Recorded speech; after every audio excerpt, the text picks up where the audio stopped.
بسم اللہ الرحمن الرحیم الحمد للہ العالمین والصلاة والسلام علی اشرف الانبیاء والمرسلین سیدنا محمد وعلی آلہ وصحبہ اجمعین۔ اعوذ باللہ من الشیطان الرجیم بسم اللہ الرحمن الرحیم۔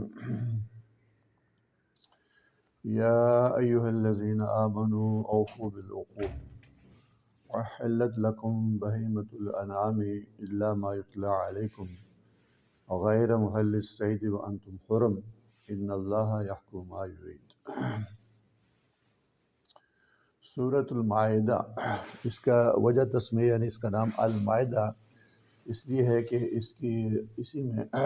جو آگے جا کے سورۃ کے اخیر میں مائدہ کا ذکر آئے گا۔ دسترخوان، مائدہ کہتے ہیں اس دسترخوان کو، یعنی وہ دسترخوان جو کہ حضرت عیسیٰ علیہ السلام کے جو حواری تھے اس کا مطالبہ انہوں نے ان سے کیا تھا، تو اس اعتبار سے اس سورۃ کا نام جو ہے المائدہ ہے، یعنی وہ سورت جس کے اندر المائدہ دسترخوان کا ذکر ہے، وہ دسترخوان جو حواریوں نے حضرت عیسیٰ علیہ السلام سے جس کے اتارنے کا مطالبہ کیا تھا، اس کی تفصیل اس موقع پہ انشاءاللہ آ جائے گی۔ دوسرا نام جو اس سورت کا ہے وہ سورۃ العقود ہے۔ عقود کہتے ہیں عہد اور معاہدے، جو آپس میں معاہدہ کیا جاتا ہے، عہد کیا جاتا ہے، اس کو عقود کہتے ہیں۔ تو اس کا دوسرا نام جو ہے سورۃ العقود بھی ہے۔ ایک اور نام اس کا ہے سورۃ الاخیار۔ اخیار جو ہے بھلے لوگوں کو، قابل تعریف لوگوں کو کہتے ہیں، اور جس کا جو متضاد ہے اشرار ہوتا ہے کہ برے لوگ۔ تو گویا اس صورت میں وہ احکامات ہیں کہ جن کو اگر اختیار کیے جائے اور جو بھی اس کو اختیار کرے گا تو وہ اخیار میں، بھلے لوگوں میں، قابل تعریف لوگوں میں شمار ہوگا، کیونکہ اس صورت کے اندر جو احکامات آ رہے ہیں خاص طور سے عقود، معاہدے اور عہد جن کی پاسداری کرنا چاہیے، تو گویا جو اچھے لوگ ہوتے ہیں، قابل تعریف لوگ ہوتے ہیں، اخیار لوگ ہوتے ہیں، بہترین لوگ ہوتے ہیں، وہ آپس کے جو عہد معاہدے ہیں ان کا وہ پاس کرتے ہیں، ان کی وہ یعنی خیال رکھتے ہیں، ان کو پورا کرتے ہیں، اور جو اشرار ہوتے ہیں آپس کے کیے گئے جو عہد اور معاہدے ہیں ان کو وہ توڑ دیتے ہیں، ان کا یعنی وہ پاس نہیں رکھتے۔ تو یہ مختلف نام ہیں سورت کے۔ اور اس صورت میں آگے ہم آج یا کل اس آیت پہ پہنچیں گے کہ اللہ تعالیٰ نے اس دین کو جو ہے وہ مکمل کر دیا، اس کا اتمام کر دیا۔ یہ وہ آیت ہے کہ جو کہ حضور اقدس صلی اللہ علیہ وسلم کے حجۃ الوداع کے موقع پر جو ہے وہ نازل ہوئی۔ تو اس لیے علماء فرماتے ہیں کہ یہ وہ صورت ہے جو کہ آپ صلی اللہ علیہ وسلم کی حیات طیبہ کے بالکل اخیر زمانے میں جو نازل ہوئی۔ اس کے اندر جو احکامات ہیں ان کے اندر کوئی نسخ نہیں، ان کو کوئی تبدیل نہیں کیا گیا، بلکہ وہ حتمی احکامات ہیں۔ تو یہ قرآن کریم کی آخری صورتوں میں سے، جو آخری یعنی صورتیں جو نازل ہوئیں ان میں سے سورۃ المائدہ ہے۔ اور جب آپ صلی اللہ علیہ وسلم پہ یہ صورت جو ہے اس کا نزول ہوا، جیسے عام طور پہ بھی آپ پہ ہوتا تھا، جب وحی کا نزول ہوتا تو آپ کی طبیعت کے اوپر جو ہے اس کا اوپر جو ہے بڑا اس کا بوجھ ہوتا تھا، اور اگر کسی سواری پہ آپ سوار ہوتے تو وہ بوجھ جو ہے اس سواری تک بھی اس کا منتقل ہوتا تھا۔ تو آپ صلی اللہ علیہ وسلم سواری اونٹنی پر سوار تھے، اور جب یہ سورج جو ہے اس کا نزول جو ہے شروع ہوا تو اس کا جو بوجھ آپ نے جو محسوس کیا، تو اونٹنی بھی جو ہے اس بوجھ کو برداشت نہ کر سکی، تو آپ صلی اللہ علیہ وسلم اس اونٹنی سے جو ہے وہ اتر گئے۔ تو یہ سورج جو ہے یہ آپ صلی اللہ علیہ وسلم کی حیات طیبہ کے آخری جو ایام ہیں ان میں، جیسے آپ جانتے ہیں کہ حجۃ الوداع کے بعد جو ہے آپ صلی اللہ علیہ وسلم کی جو دنیاوی حیات طیبہ ہے وہ تقریباً 82 دن کے لیے۔ تو اس صورت کے جو احکامات ہیں گویا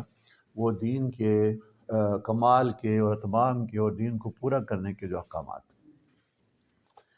اور پھر اس میں جو خطاب ہے یا ایھا الذین آمنوا، یہ خطاب قرآن کریم میں 88 مرتبہ جو آیا ہے سارے قرآن کریم، یا ایھا الذین آمنوا، اے وہ لوگوں جو ایمان لائے۔ اس سے اللہ تعالیٰ نے مجھے آپ کو جو خطاب کیا، یعنی یہ وہ تعلق ہے جو ہمارا اللہ تعالیٰ کے ساتھ جو ہمارا تعلق ہے ایمان کا تعلق، کہ اللہ تعالیٰ پہ ہم ایمان لاتے ہیں۔ تو اس نام سے یا اس خطاب سے کہ ندا بھی دی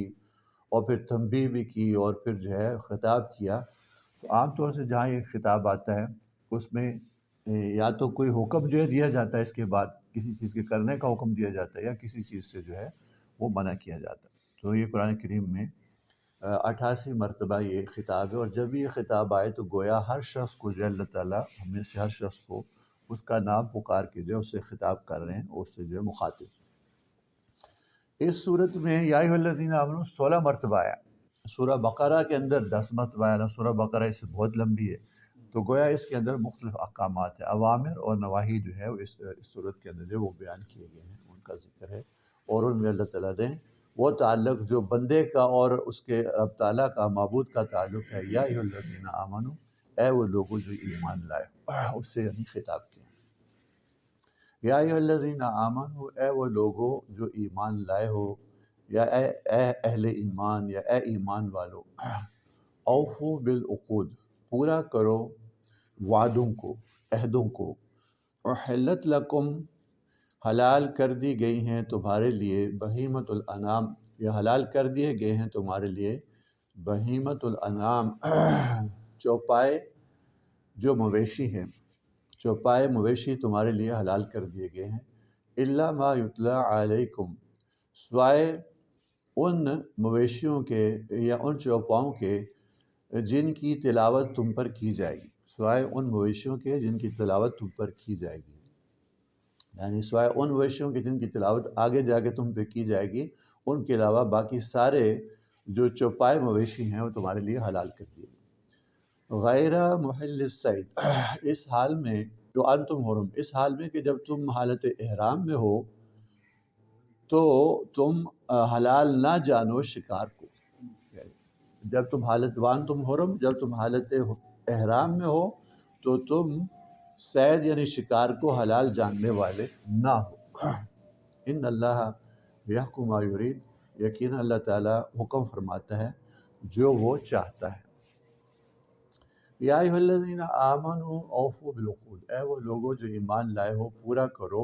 عقود کو، عہد کو، معاہدے کو، عہد اور معاہدہ جو دو فریقوں کے درمیان کوئی جو ہے وہ بائی لیٹرل یعنی دو طرفہ معاہدہ ہو جاتا ہے، مثال کے طور سے کسی نے کوئی چیز جو ہے وہ بیچنی ہے، دوسرے نے خریدنی ہے، تو آپ بیچنے اور خریدنے والے کے درمیان میں جو عہد ہو جائے اس کو کہتے ہیں عقد، عقد عربی میں کہتے ہیں گرہ لگانے کو، باندھنے کو، تو بیچنے والا اور خریدنے والا آپس میں ایک معاہدہ کرتا ہے کہ میں یہ چیز جو اتنے کی بیچوں گا، اور جو خریدنے والا ہے اس بات پہ راضی ہوتا ہے کہ میں آپ کو اتنی قیمت دوں گا، تو بیچنا اور خریدنا طے ہو جاتا ہے، قیمت بھی طے ہو جاتی ہے، قیمت کیسے ادا کی جائے گی، کب ادا کی جائے گی، تو یہ ساری چیزیں جب طے ہو جاتی تو عقد ہو جاتی ہے، اسی طرح عقد نکاح ہے، عقد بیع ہے، تو مختلف طرح کے عقود جو انسان ایک دوسرے کے ساتھ کرتا ہے، تو جب بھی وہ عقد کرتا ہے، معاہدہ کرتا ہے، تو دونوں فریقوں پہ کچھ حقوق آ جاتے ہیں اور کچھ ذمہ داریاں آ جاتی ہیں، تو وہ ان حقوق کو ادا کرنا بھی ضروری ہوتا ہے، اور جو اس کے اوپر جو فرائض ہیں ان کو بھی